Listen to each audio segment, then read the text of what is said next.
বুঝতে পারছি। আমি আমার বয়ান শেষ করব, বয়ান শেষ করার পর তোমরা যত দ্রুত সম্ভব তোমাদের পক্ষে কোড লিখে জমা দিবা, তারপর আমাদের ক্লাস শেষ হয়ে যাবে। That's it.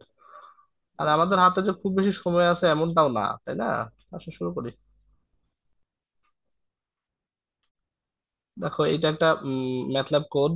ম্যাটল্যাব কোডটা কিসের সেটা বোঝার আগে আমরা অ্যাজ ইউজুয়াল আগের মতো কোডটাকে একটু রান দেয়, এখানে আউটপুটটা দেখি।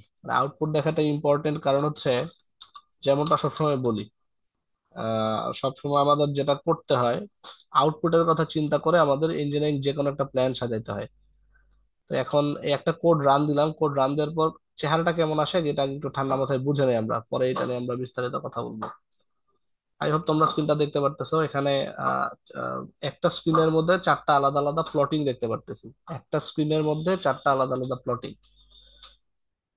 এর মধ্যে প্রথম প্রথম প্লটিংটা দেখতেছো, যেটার উপরে হেডিং দেওয়া আছে যে কন্টিনিউয়াস টাইম সিগন্যাল। এখানে একটা যে কোনো একটা কন্টিনিউয়াস টাইম সিগন্যাল হওয়ার কথা, যেটাকে আমরা আইডিয়ালি একটা সাইনোসয়েডাল ওয়েভ দ্বারা রিপ্রেজেন্ট করতেছি। তার মানে আমাদের প্রথম চিত্রটা হচ্ছে একটা কন্টিনিউয়াস টাইম সিগন্যালের, কন্টিনিউয়াস টাইম সিগন্যালটাকে রিপ্রেজেন্ট করতেছে হচ্ছে আমাদের একটা সাইনোসয়েডাল সিগন্যাল। বুঝতে পারছি? এরপরে আমাদের হাতের ডান পাশে, মানে এখন কার্সরটা যেখানে লাফালাফি করতেছে, এই যে অংশটাকে যদি দেখো, এটা হচ্ছে আমাদের একটা কি লেখা, এটা হচ্ছে under sample signal. Under sample signal, under sample signal কথাটার মানে কি? আসো, যেহেতু স্যাম্পল কথাটা এখানে আসছে, তাহলে আমরা আমাদের মানে মূল এজেন্ডায় ফেরত যাই। আজকে আমরা যে কোডটা দেখবো সেটা হচ্ছে স্যাম্পলিং এর বিভিন্ন কিছু দেখবো। মানে কোনো একটা অ্যানালগ টু ডিজিটাল কনভার্সনের সময় আমাদের খুব বড় একটা স্টেপ হচ্ছে স্যাম্পলিং। স্যাম্পলিং মানে আমরা সবাই জানি, সো এটার কোনো বিস্তারিত বর্ণনায় যাব না। ইন শর্ট হচ্ছে স্যাম্পলিং হচ্ছে যে কোনো একটা অডিও সিগন্যালকে নির্দিষ্ট টাইম ইন্টারভেলে, একটা ছোট টাইম ইন্টারভেলে সেটাকে ছোট ছোট টুকরা করে কাটা, বা অনেকগুলো স্যাম্পল নেয়া। মানে এক কথায় হচ্ছে তোমার ডিসক্রিট টাইম প্লটিং এর মতো করে প্লট করা। মানে অ্যামপ্লিচিউডের সাথে এক্স অ্যাক্সিস এর কানেকশন থাকবে, এভাবে নির্দিষ্ট দূরত্বে অনেকগুলা আহ, কি বলবো, অনেকগুলা স্যাম্পল। মানে কি স্যাম্পল মানে তো ওই কি বলে নমুনা, নমুনা নেয়া, যাতে ওইটা থেকে পরবর্তীতে আমরা ডিজিটাল সিগন্যালে কনভার্ট করতে পারি। স্যাম্পলিং হচ্ছে আমাদের অ্যানালগ টু ডিজিটাল কনভার্সনের প্রথম ধাপ। আর এই স্যাম্পলিং এর জন্য আমাদের খুব বিখ্যাত একটা থিওরি আছে, মহা ইম্পর্টেন্ট থিওরি, যে নাইকুয়েস্ট স্যাম্পলিং থিওরেম। এই নাইকুয়েস্ট স্যাম্পলিং থিওরেমটা আমাদেরকে বলছিল যে কোনো একটা মানে ফেইথফুল কনভার্সনের সময়, ফেইথফুল কনভার্সনের জন্য আমাদের কোন একটা সিগন্যালের স্যাম্পলিং ফ্রিকোয়েন্সি হতে হবে অন্তত আমাদের যে মূল সিগন্যাল সেটা দ্বিগুণ। তার মানে কোন একটা অ্যানালগ টু ডিজিটাল কনভার্সন করলাম, তারপরে সেটাকে তো আবার ডিজিটাল টু অ্যানালগ কনভার্সনে ট্রান্সফার করতে হবে। কারণ এন্ড অফ দ্য ডে আমরা তো আসলে হিউম্যান, যারা তাদের তো আসলে ডিজিটাল সিগন্যালকে বোঝার মতো ক্যাপাবিলিটি নাই। অ্যানালগে কনভার্ট করে আইদার সেটা আমাদের দেখতে হয়, অথবা আইদার সেটা আমাদেরকে শুনতে হয়। তো এই ঘটনাটা ঘটানোর জন্য যখন আমরা সিগন্যালকে অ্যানালগ, মানে ডিজিটাল সিগন্যালকে যখন অ্যানালগ সিগন্যালে কনভার্ট করি, তখন ফেইথফুল কনভার্সনের জন্য আমাদের একটা সার্টেন ফ্রিকোয়েন্সি মেনটেন করতে হয় স্যাম্পলিং এর সময়। মিস্টার নাইকোয়েস্ট আমাদেরকে দেখাইছিলেন যে এই ফেইথফুল সিগন্যাল পুনরুদ্ধারের জন্য আমাদের স্যাম্পলিং ফ্রিকোয়েন্সি হওয়া উচিত মূল সিগন্যালের অ্যাটলিস্ট দ্বিগুণ, মানে যে সিগন্যালটাকে আমরা স্যাম্পলিং করবো তার অ্যাটলিস্ট দ্বিগুণ। আজকে আমরা যে কাজটা করব, প্রথমে একটা সিগন্যাল জেনারেট করব, যেটা হচ্ছে আমাদের, এখানে আমরা একটা কন্টিনিউয়াস টাইম সিগন্যাল নিলাম। তারপর সেটাকে তিনটা আলাদা আলাদা স্যাম্পলিং করে দেখবো যে কেমন দেখা যায়। এটা হচ্ছে আন্ডার স্যাম্পল সিগন্যাল, বুঝতেই পারতেছো যে যতদূর যা হওয়ার কথা ছিল সেটা আসলে হয় নাই, কম হয়েছে। যেমন এটা একটা সাইনোসয়েডাল সিগন্যাল দেখে বোঝা যাচ্ছে, কিন্তু আমরা যদি এই যে আন্ডার স্যাম্পল সিগন্যালটাকে দেখি, এই সিগন্যালটাকে কোনো মতে আমাদের এই কন্টিনিউয়াস টাইম সিগন্যাল বা আমাদের সাইনোসয়েডাল সিগন্যালে কনভার্ট করার কোনো সুযোগই নাই। এটা দেখতে একটা পাতার মতো দেখা যাইতেছে, পাতা সিরামিরা। তো এটা দেখে এটা যে সাইনোসয়েডাল সিগন্যালে কনভার্ট হবে এটা বোঝার কোনো সুযোগ নাই। উল্টা দিকে যদি তার পরেরটা দেখো, এটার মধ্যে একটা সাইনোসয়েড সাইনোসয়েড ভাব আছে। মানে তুমি যদি প্রতিটা পয়েন্টকে, প্রতিটা ললিপপ নোটেশনকে একটু একটু করে কানেক্ট করো, দেখবে একটা সাইনোসয়েড সাইনোসয়েড ভাব আসবে। ঠিক আছে? তাহলে যে প্রথম পয়েন্টের সাথে দ্বিতীয় পয়েন্ট, দ্বিতীয় সাথে তৃতীয় point, যদি পুরোটা যদি কানেক্ট করো, দেখবা যে একটা সাইনোসয়েডের মতো চেহারা আসে। দেখি এটা একটা আঁকা যায় কিনা, ধরো এই যে এটারে, না এটা তো করা যায় না, এটা তো কলম না, হোয়াটএভার। এগুলো যদি তুমি কানেক্ট করো, একটা সাইনোসয়েড সাইনোসয়েড ভাব আসবে, মানে এটা সাইনোসয়েডের কনভার্সন করা এটাকে সম্ভব। আর তারপরে সিগন্যালটাকে যদি দেখো, এটা তো স্পষ্ট দেখাই যেতেছে যে সাইনোসয়েডাল সিগন্যালের একটা ডিসক্রিট রিপ্রেজেন্টেশন। এখানে আমাদের প্রথম কাজ হচ্ছে মূল একটা সিগন্যালকে জেনারেট করা, তারপর সেটাকে তিনবার স্যাম্পল করে দেখা। একবার আন্ডার ফ্রিকোয়েন্সি দিয়ে, একবার স্ট্যান্ডার্ড ফ্রিকোয়েন্সি দিয়ে, আরেকবার হচ্ছে ওভার স্যাম্পলিং দিয়ে, তিনবার। এখানে তোমাদের একটা খুব লজিক্যাল কোয়েশ্চেন থাকতেই পারে যে আহ, যেহেতু আমাদের ভালো স্যাম্পলিং করার পরে খুব সুন্দর চেহারা আসতেছে, স্পেশালি আমাদের 4 নাম্বার চিত্রটা, আমরা যদি ওভার স্যাম্পলিং করি তাহলে তো দেখতে ভালোই লাগে, অসুবিধা কি? মানে আমাদের তো খুব ভালোভাবে ফেইথফুল কি বলবো সিগন্যাল রিজেনারেশন সম্ভব। এই কাজটা আমরা করি না হচ্ছে কিসের জন্য? আমাদের এই যে ইয়ে বলে একটা কথা আছে, কি বলে জিনিসটার নাম, আহ, আমাদের এই যে ব্যান্ডওয়াইথ বলে একটা কথা আছে। ব্যান্ডওয়াইথ খুবই দামি একটা জিনিস, ব্যান্ডওয়াইথ অ্যাভেলেবল না, ব্যান্ডওয়াইথ খুব উচ্চ মূল্যে কিনতে হয়। যেহেতু ব্যান্ডওয়াইথ আমাদের জন্য অ্যাভেলেবল না, আমাদের যেটা করতে হয় মানে এমন ভাবে পাঠাইতে হয় যাতে আমাদের খরচটাও হয় মিনিমাম আর সিগন্যালটাও ঠিকঠাক মতো ট্রান্সফার করা যায়। আর এই মাঝখানের কাজগুলো অ্যানালাইসিস করাই হচ্ছে একজন ডিএসপি ইঞ্জিনিয়ারের কাজ। বুঝতে পারতেছি? এই হচ্ছে আমাদের ডিএসপি মহামূল্যবান জিনিস। আই হোপ আমাদের অবজেক্টিভটা বুঝায় বলতে পারছি। আমাদের অবজেক্টিভটা হচ্ছে প্রথমে সিগন্যালটা জেনারেট করা, তারপর সেটাকে আন্ডার ফ্রিকোয়েন্সি দ্বারা স্যাম্পল করা, স্ট্যান্ডার্ড ফ্রিকোয়েন্সি দ্বারা স্যাম্পল করা, তারপরে ওভার ফ্রিকোয়েন্সি দ্বারা স্যাম্পল করে জিনিসটা ঠিকঠাক মতো দেখা এবং বোঝা, এটাই হচ্ছে কাজ। তো এই কাজটা যখন আমরা প্রোগ্রামিং করে করতে চাইবো, যেহেতু আমাদের কোর্সটা হচ্ছে প্রোগ্রামিং এর কাজ, ম্যাটল্যাব প্রোগ্রামিং ব্যবহার করে কাজটা করব।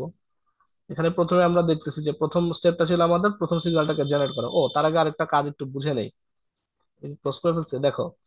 এখানে আমরা একটা পেজের মধ্যে 4টা আলাদা আলাদা গ্রাফ দেখতে পারতেছি। একটা পেজের মধ্যে যখন 4টা আলাদা আলাদা গ্রাফ দেখি, বা একটা পেজে যখন আমরা একাধিক গ্রাফ দেখতে চাই, আমরা প্রথমেই বুঝে নিছি যে আমাদের কি লাগবে। আমাদের এখানে একটা পেজে একাধিক প্লট করতে আমাদের সাব প্লটিং ব্যবহার করতে হবে। সাব প্লটিং, এই কনসেপ্টটা মাথায় রেখে আসো আমরা কোডে ফেরত যাই।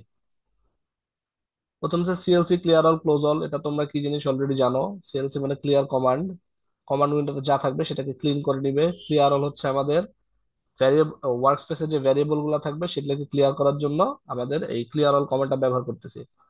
মানে যখন আমরা ম্যাটল্যাবে অনেকগুলো কোড রান করি তখন দেখা যায় যে কমান্ড উইন্ডোতে অনেক কিছু থেকে যায়, বা আমাদের ওয়ার্ক স্পেসে অনেক কিছু থেকে যায়, অথবা আমাদের অনেকগুলো প্লটিং উইন্ডো খোলা থাকে। তো যখন আমরা একটা কোডকে রান করব, ওই কোডটার নিজস্ব স্বকীয়তা বজায় রাখার জন্য এই 3টা লাইন আমাদের অলওয়েজ ইউজ করাটাই হচ্ছে বুদ্ধিমানের কাজ। যদি না হয়, আমরা গত ক্লাসে দেখাইছিলাম যে মানে সেম নামের ভ্যারিয়েবল একটা আরেকটা কোডের মধ্যে ঢুকে যেতে পারে, তখন আমাদের মান যা আসার কথা সেরকম মান আসবে না, উল্টাপাল্টা মান আসার সম্ভাবনা অনেক বেশি। তো এই ধরনের প্রবলেম গুলাকে অ্যাভয়েড করার জন্য CLC clear all close all সবসময় ইউজ করাটা আমাদের জন্য সেফ। আই হোপ বুঝছি।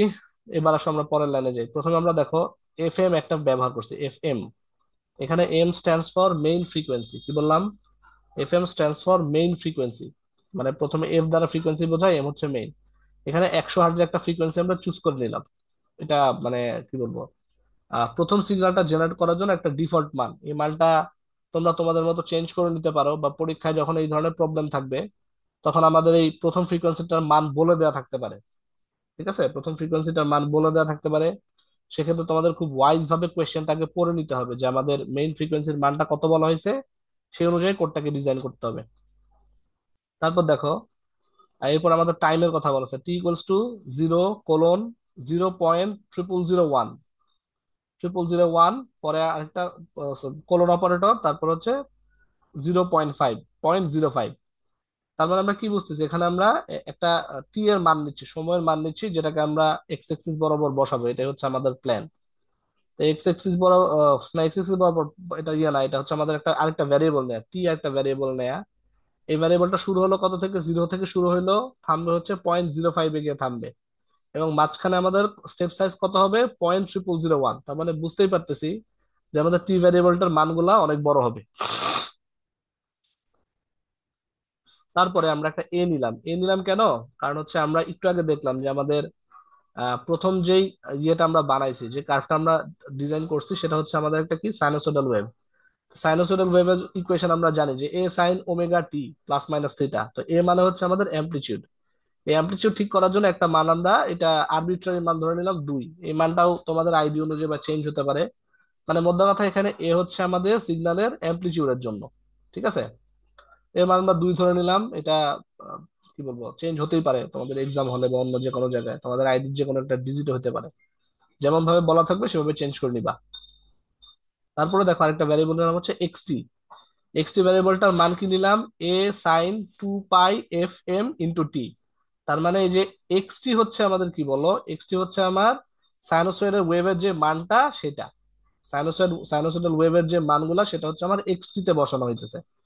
এখন আসো আমরা আবার মনে মনে প্ল্যানে ফেরত যাই, যে যখন আমরা কোনো একটা জিনিসকে প্লট করতে চাই, যে কোনো একটা জিনিসকে যখন প্লট করতে চাই, ধরো এই প্লটটা দিকে আবার খেয়াল করি, এটাকে যখন আমরা প্লট করতে গেছি, তখন আমাদের এক্স এক্সিস এর মান দিতে হয় আর হচ্ছে ওয়াই এক্সিস এর মান দিতে হয়, তাই না? প্রোগ্রামিং এর শুরুতে এই জিনিসটা মাথায় থাকতে হবে যে আমরা কাকে এক্স এক্সিস দিতে চাই, কাকে ওয়াই এক্সিস দিতে চাই। আমাদের এটা কি ধরনের প্লট বলো? একটা সাইনোসয়েডাল প্লট। তার মানে এক্স এক্সিসে থাকবে হচ্ছে আমাদের টাইম, ওয়াই এক্সিসে থাকবে হচ্ছে সাইনোসয়েডাল ওয়েভের অ্যামপ্লিটিউড। দেখো এখানে আমরা টাইমের জন্য একটা ইয়ে নিছিলাম, ভ্যারিয়েবল অলরেডি নিছিলাম, যে টি হচ্ছে কত, 0 থেকে 0.5, 0.05 পর্যন্ত, যার মাঝখানে স্টেপ হচ্ছে 0.0001 করে বাড়বে। এটা হচ্ছে আমাদের এক্স এক্সিস এর মান। আর ওয়াই এক্সিস আমরা জেনারেট করলাম, সেটা হচ্ছে এক্স অফ টি, এটা হচ্ছে আমাদের ওয়াই এক্সিস এর মান। তার মানে এখন আমাদের কাজ হচ্ছে সময়ের সাথে সাইনোসয়েডাল ওয়েভটাকে প্লট করা। এখন আবার যেহেতু আমরা একটা পেজের মধ্যে চারটা প্লট করতে চাচ্ছি, তার মানে এখানে আমাদের কি ব্যবহার করতে হবে? সাব প্লট কমান্ডটাকে ব্যবহার করতে হবে। আর সাব প্লট কমান্ডটা ব্যবহার করার মূলনীতি কি ছিল, যে সিনটেক্সটা কি ছিল? সিনটেক্স ছিল হচ্ছে প্রথমে কয়টা রোতে ভাগ করি সেটা আমাদের বলতে হয়।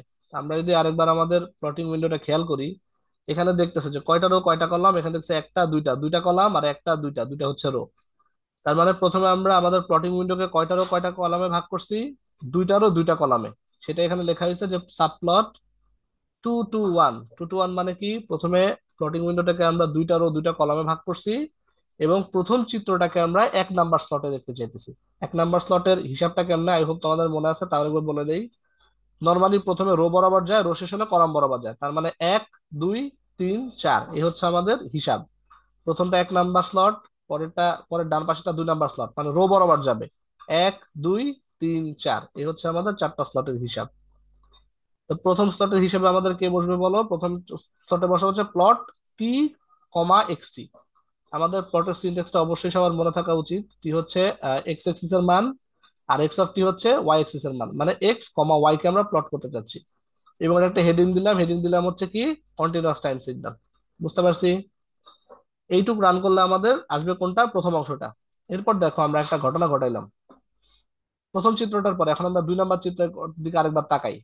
আর ঘটনাটা কেমনে ঘটাইছি তো মনে করার চেষ্টা করি। এইটার মূল কথা হচ্ছে একটা আন্ডার স্যাম্পল, এটা বানানটা আমি ঠিক করবো এক্ষুনি, under sample signal. Under sample signal মানে নাইকোয়েস্ট স্যাম্পলিং থিওরেমের চাইতে কম থাকবে। এখানে স্যাম্পলিং ফ্রিকোয়েন্সি হবে নাইকোয়েস্টের যে স্যাম্পলিং থিওরি, মানে 2 গুণ, 2 গুণের চাইতে কম। তো 2 গুণের চাইতে কম করার জন্য আমরা একদম লাস্ট মাথাটা ইউজ করলাম, দিলাম হচ্ছে 1.9। আমরা স্যাম্পলিং ফ্রিকোয়েন্সি কত নিলাম? 1.9 × FM। বুঝতে পারছি? 1.9 নিলাম কেন? জাস্ট আমাদের নাইকোয়েস্ট স্যাম্পলিং থিওরেমের চাইতে একটুখানি কম।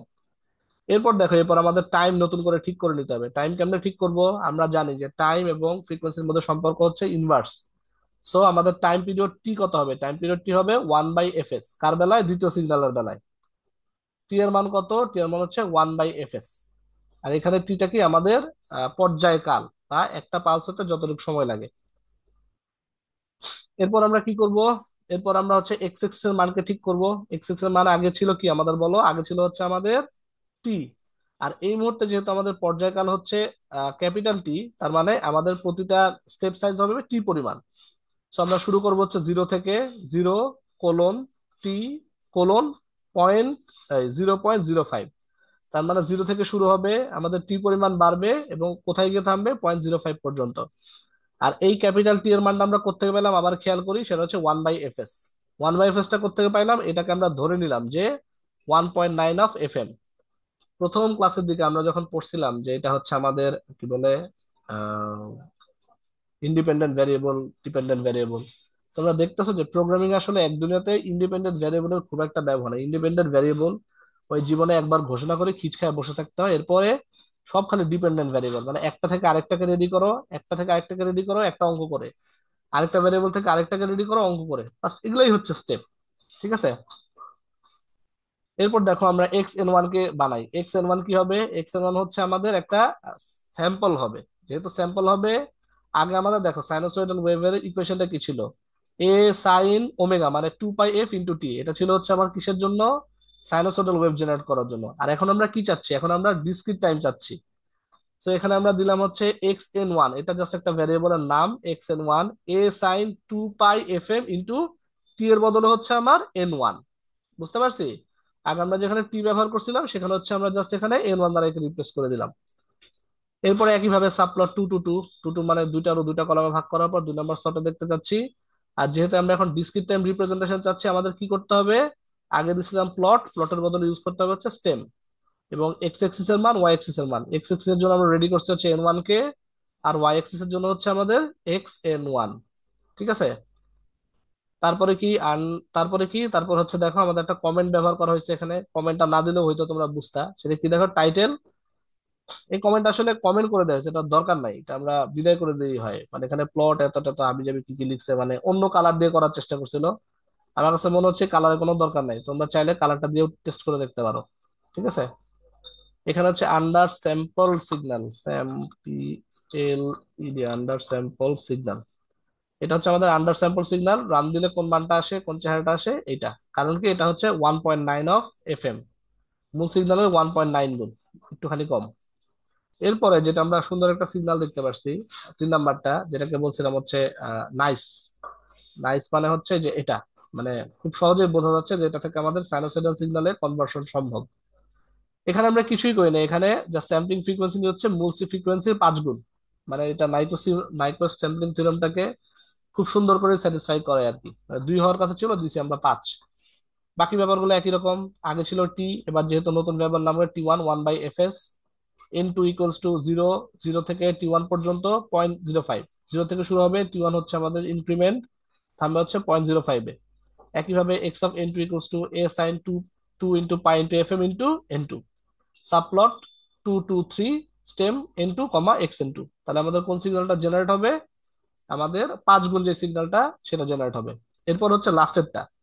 লাস্টেরটা দেখো, এটা আমাদের মানে এমনি দেখতেই বোঝা যাচ্ছে সাইনোসয়েড অলরেডি, মানে ওভার স্যাম্পল সিগন্যাল। আচ্ছা, এখানে একটা লাইন আমরা অ্যাড করতে পারি, এখানে আমরা একটা টাইটেল দিয়ে দিতে পারি, টাইটেলটা দেওয়া হয় নাই, দিয়ে দিলে একটু সুন্দর লাগবে। আন্ডার স্যাম্পল সিগন্যাল, এটাকে কি বলবো?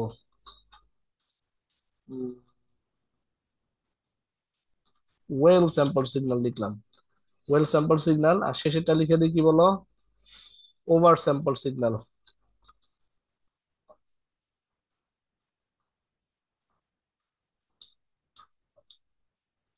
আর সেটাকে আরেকবার রান দেই। দেখো, প্রথমে আমরা সিগন্যালটাকে জেনারেট করলাম, তারপরে মূল ফ্রিকোয়েন্সি যেটা ছিল 100, সেটার থেকে 1.9 গুণ দিয়ে স্যাম্পলিং করে দেখলাম কেমন আসে। বুঝলাম পদের হয় না, মানে এটা দিয়ে আসলে রিয়েল লাইফ কাজ চালানো সম্ভব না। তারপর ওয়েল স্যাম্পল সিগন্যাল একটা দেখলাম, যেটা মূল সিগন্যালের 5 গুণ ছিল। আর সেটা হচ্ছে আমাদের ওভার স্যাম্পল সিগন্যাল, যেটা হচ্ছে আমাদের মূল ফ্রিকোয়েন্সির কত গুণ? 15 গুণ। আহ বুঝতে পারছি। কথা বলো। তোমরা কি